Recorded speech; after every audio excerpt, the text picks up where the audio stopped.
Agora nós vamos falar sobre as consoantes, os ruídos. Não é um osso duro de roer, não, mas eu vou colocar um sonzinho, uma musiquinha, vou colocar Bach. Eu estava olhando aqui nos meus vinis e encontrei A Paixão de São Mateus, um álbum absolutamente sensacional. Eu vou colocá-lo. Não é nenhum tipo de arrogância ou coisa assim, é que é lindo. É talvez a obra máxima de Bach. Você pode não gostar muito dela. Eu gosto. O vídeo é meu, eu vou colocar aquilo que eu acho legal e você vai gostar também, tenho certeza. Vou colocar. Vamos ver se a agulha me obedece. Se ela me obedecer.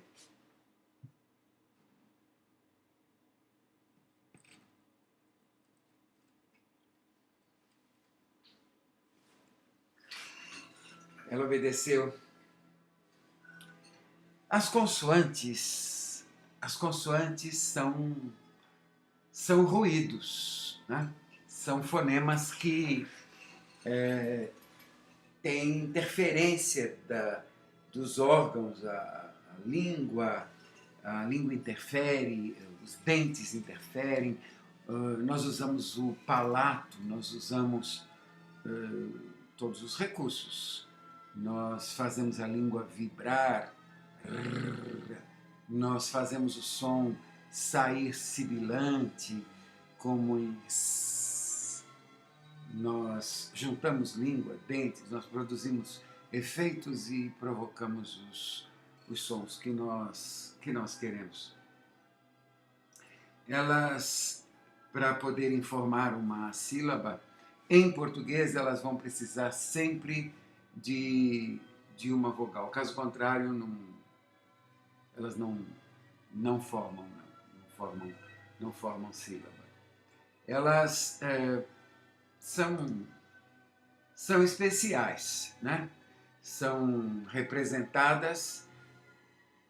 Normalmente nós as chamamos pelo nome da letra. É o P, é o B, é o C, é o D, é o F, né? Mas ela é melhor representada se eu pensar em F, P, C, D, G, G. Aí eu estarei representando melhor o que o fonema consonantal efetivamente é.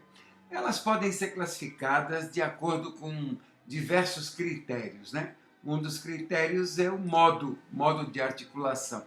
Elas podem ser oclusivas ou constritivas. E se ela for oclusiva, ela vai ter, na hora da sua produção, ela vai ter o ar inteiramente interrompido. Por exemplo, né? E se houver ou alguma coisa do ponto de vista sonoro, é sinal que as cordas vocais estão em funcionamento.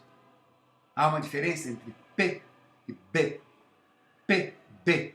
As duas são oclusivas, as duas são bilabiais, dependem dos lábios, mas você percebe que o B, bola, B, ele faz umas certas cócegas aqui nas cordas vocais. Então você percebe que ela é o que a gente chama de sonora. Então, elas podem ser oclusivas, P, P, ou constritivas, isto é, não existe um bloqueio do ar total, é um bloqueio parcial. F, sh, j, né? Esses bloqueios parciais fazem as constritivas.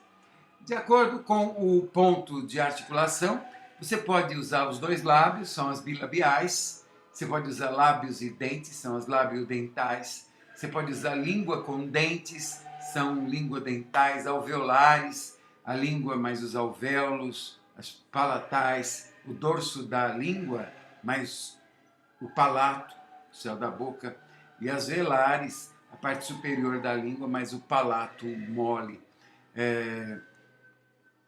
não é difícil você perceber.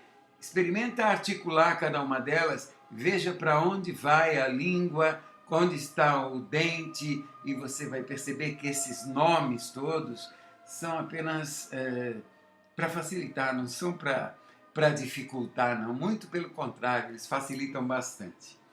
De acordo com a função das cordas vocais, lembre-se, falei sobre isso agorinha, se a corda vocal funcionar, b, b, b, b, b, ela será sonora. Se não funcionar, p, p, p. Aqui não funciona, portanto, eu tenho uma surda. Surda ou sonora.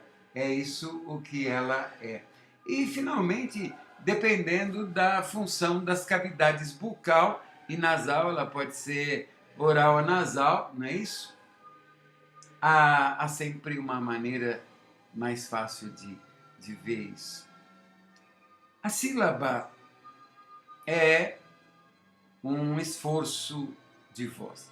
Cada vez que nos esforçamos para falar, temos uma sílaba. E as sílabas podem ser de diversas maneiras. Existe uma sílaba sem vogal em português? Não, não há. Não há. Existe sílaba sem consoante em português? Há. Há sim. Eu posso usar apenas uma vogal, não é isso? E ter uma sílaba. Por exemplo, na palavra atormentado, né? Observa, a já é uma sílaba.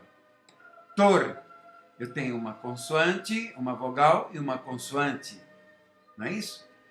Então, a sílaba pode adquirir diversas possibilidades, diversas possibilidades, sem falarmos na letra H. Temos que nos lembrar que a letra H é uma letra. Não é mais nada do que isso. A letra H não tem som. Ela não tem som. Ela não significa nada, ela não é um fonema. Ela é apenas uma letra. É diferente do inglês. Quando você observa a palavra homem, qual é o som do H inicial? Quando você observa a palavra horse, você percebe que o H tem aquilo que se chama som aspirado, uma coisa bem aqui embaixo na garganta, horse, horse, home. Então, é um fonema, é um som. Em português, isso efetivamente não existe. Olha só quem chegou. E chegou mansinha, coisa linda. Ela não faz consoantes, ela não faz ruídos. Ela também não é vogal, ela é só carinho. Mas enfim, o que ela andou escrevendo aqui? Ela escreveu um monte de X. X para todos os lados. Sol, sol. Essa é uma gatinha especial.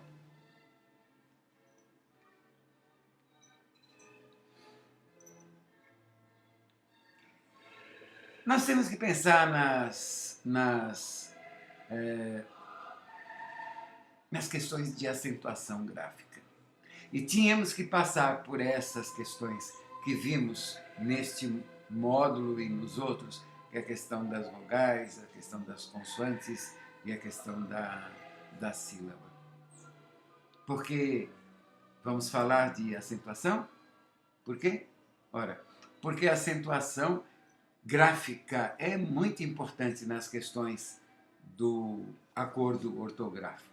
Vamos nos lembrar do seguinte: a acentuação gráfica, ela concentra a grande maioria das alterações propostas pelo acordo ortográfico. São algumas regras, não são tantas assim não, mas é importante conhecer algumas coisas básicas. Por exemplo, tonicidade, pulso, pulso, pulso. É o coração, né? É o coração que está batendo aqui. pulso, pulso, pulso, pulso, pulso, pulso.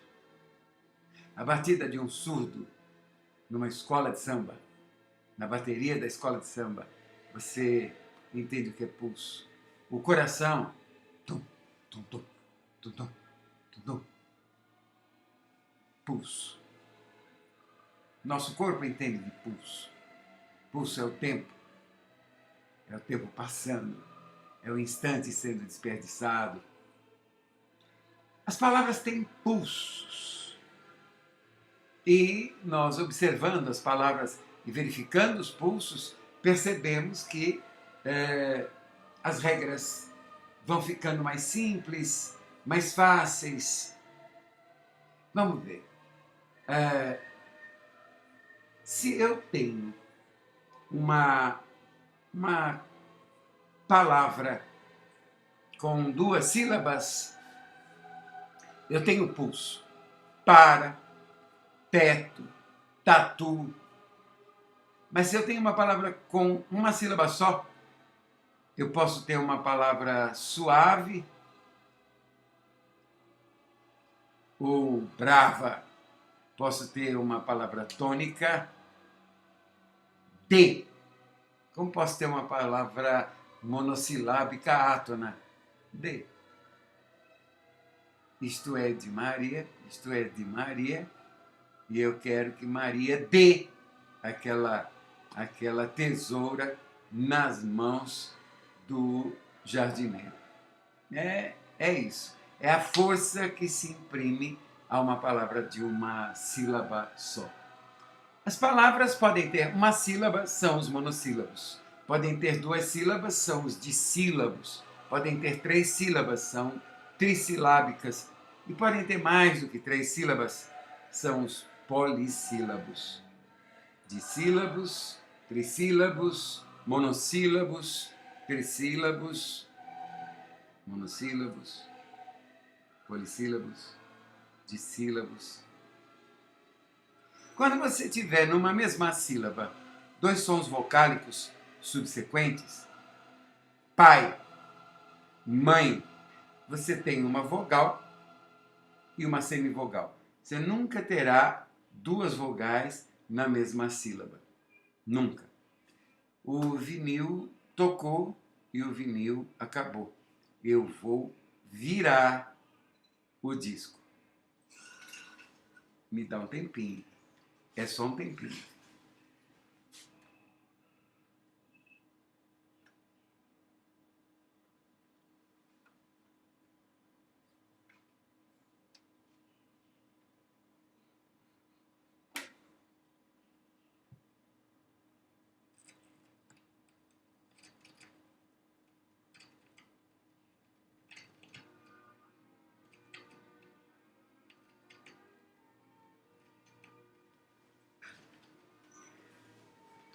Eu disse que era só um tempinho. Vamos nos lembrar dos ditongos. 2 sons vocálicos numa só sílaba. 2 sons. Se por acaso, após uma vogal vier uma semivogal, você vai grafar essa semivogal, que podem ser I ou U, com o Y ou com o W. Tá? Só para diferenciar do I, que é uma vogal, e do W, que é uma vogal. Se por acaso, depois da semivogal vier a vogal, da mesma maneira você vai grafar a semivogal assim. Você vai grafar como se fosse Y e W, né? Que eu já te disse, a semivogal ou semiconsoante, a mesma coisa. E há também, além dos ditongos, os tritongos. E o tritongo ele é triângulo.